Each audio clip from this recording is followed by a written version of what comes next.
So this is going to be kind of like a final summary of the um, uh, growth of species conversation. Um, had to move the video. I didn't think it was very clear, so I'm going to try and redo it. But the summary was, and I'll give a quick overview of where we left off. Um, my theory was that the number of species grows with the kind of like in parallel or alongside the rate of growth of the population.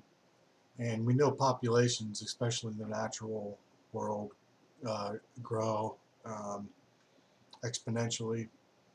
Um, and so my thought was that um, since populations grow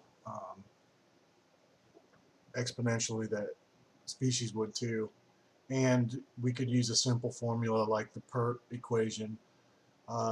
Population final equals population original times e to the raised to the power of rate times time of population growth to find the rate of the different theories of evolution, because every of theories of evolution or creation, all the theories of origin of species. So, so I wanted to take all the major theories and get a rate, and then so I did that.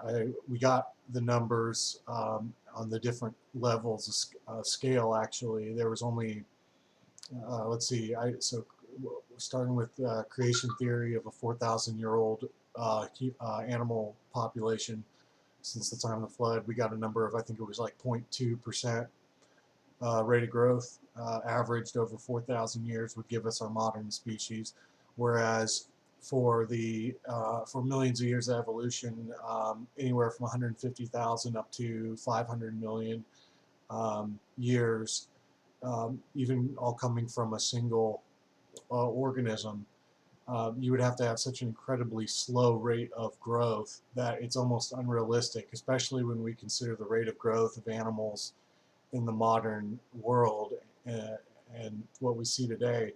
And some people say, well, there's more animals now, so they're going to grow faster. No, we're not talking about factorial of growth. We're talking about exponential growth. So there's going to be a fixed rate unless you can show why animals grew in the old world slower, 10, 100, 1,000, even 10,000 or a million times slower than they do now. Then that's kind of where I'm at. I've got a result. So I got those results. I went into the, uh, I did, I kind of looked up the 2011 was the most recent numbers I could find of the estimated number of species. So I did that.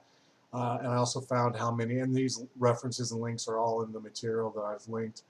Um, but basically found out that the only realistic theory that creates a species growth rate that's anything close to what we see today and what we've seen over the last 250 years is the creation theory. The young Earth, 4,000-year-old, all animals coming from 7,000 kinds, 7,000 pairs roughly. That's Ken Ham's number, but this is somewhere in that ballpark. That kind of idea, that young Earth creationist idea, is actually the most accurate.